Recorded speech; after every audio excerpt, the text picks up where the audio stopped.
itu udah jadi penyakit ya Bu ya kalau seperti Iya, itu ya.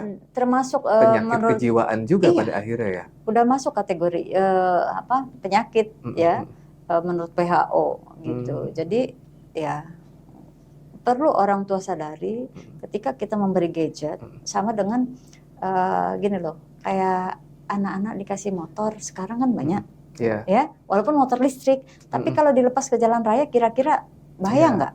Bahaya pasti. Bahaya bagi dia, bahaya bagi orang lain. Betul. Bisa memicu terjadinya kecelakaan ya. Nah, karena belum waktunya. Betul. Belum saatnya. Dan secara otak juga dia belum optimal ya. Belum matang, belum dewasa untuk mengambil keputusan. Mau emosinya mesti dikembangkan dulu, dilatih dari awal sejak dia masih kecil. Kalau udah stimulasinya kurang, tapi justru stimulasi yang seperti itu kan kayak game online juga banyak kekerasan. Tidak semua game buruk, tapi kalau yang dimainkan tuh sekiranya membahayakan, orang tua perlu dia mesti tahu apa yang berubah dari anaknya. Betul.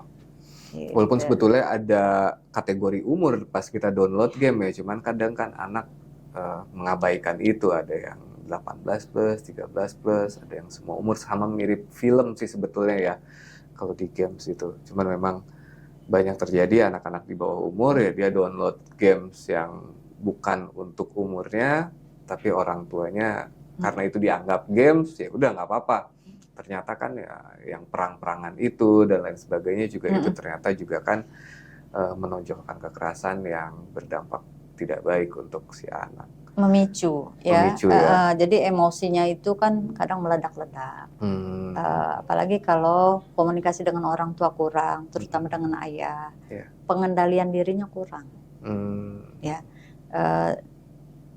kalau dia berada di lingkungan yang positif, yang baik, mengajak pada kebaikan, mungkin masih ada rem-remnya. Kalau ternyata dia berada di lingkungan yang juga serupa, itu kasihan.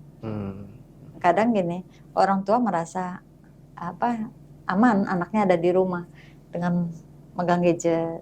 Kita nggak pernah tahu apa yang masuk ke gadgetnya dia, atau apa yang dilakukan dengan waktunya ketika dia bergadget. Controllingnya harus seperti apa sih Bu yang ideal? Apa kita periksain setiap hari handphone anak kita atau gimana Bu? Yang baiknya gitu. Sebenarnya gini, penggunaan gadget semakin dewasa ternyata juga kan nih kalau udah dewasa ngerti dong mana yang baik mana yang enggak. Tapi kalau udah nyandu itu agak sulit. Jadi kontrolnya ya kembali ke diri masing-masing. Ketika kita melakukan sesuatu dengan gadget, sadari kita harus mindful. Sekiranya kita hanya mau membaca artikel atau berita apa, ya udah itu gitu. Kan kebiasaan gini. Sebenarnya dari yang kita scrolling itu membuat kita lupa karena kondisi hipnosis itu relax gitu kita. Udah gitu kan videonya singkat-singkat, lihat seneng-seneng scrolling lagi, tahu udah lebih dari sejam gitu. Jadi karena kita seringkali melakukan sesuatu secara otomatis, tidak disadari apa yang kita lakukan, kita terhanyut dari situ. Jadi kontrol itu ada pada kita. Kalau anak-anak mungkin bisa diberikan batasan. Karena kalau di bawah umur ya, maksudnya ini gadget walaupun orang tua bisa beli, sebaiknya anak belum memiliki. Kalau di bawah 14 tahun boleh dipinjamkan. Tapi sekarang anak SD juga udah wajib punya gadget tuh Bu, semenjak pandemi kemarin tuh. Iya, sebenarnya nggak wajib sih. Ada satu kebutuhan ketika dia sekolah daring ya, karena pandemi. Situasi itu juga yang mengubah banyak hal. Nah, tetap kontrol orang tua mesti, kan banyak banyak cara sebenarnya. Kadang orang tua nggak mau pusing. Yang penting anak sekolah, yang penting anak belajar. Kadang orang tua nggak tahu, dikiranya belajar, padahal main game gitu.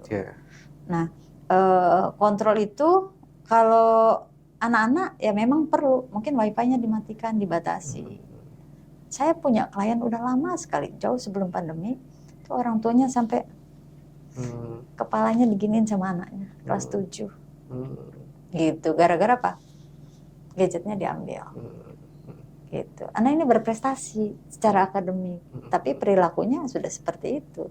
Jadi katakanlah kurang ajar sama orang tua. Ya, emosinya kan udah terganggu. Ya karena kecanduan itu. Sebenarnya dia juga udah diberi batasan, boleh main gadget saat dia libur sekolah, Sabtu dan Minggu, itu pun ada jamnya. Tapi main game online itu kadang ada yang nggak bisa di stop. Kalau belum tuntas, nanti belum selesai, mundur lagi, seperti itu. Nah, cara komunikasi orang tua juga terhadap anak laki dan perempuan itu juga berbeda. Bagaimana kita bisa membangun komunikasi yang benar-benar anak itu bisa paham, bukan salah paham. Kadang memang cara kita yang sering keliru.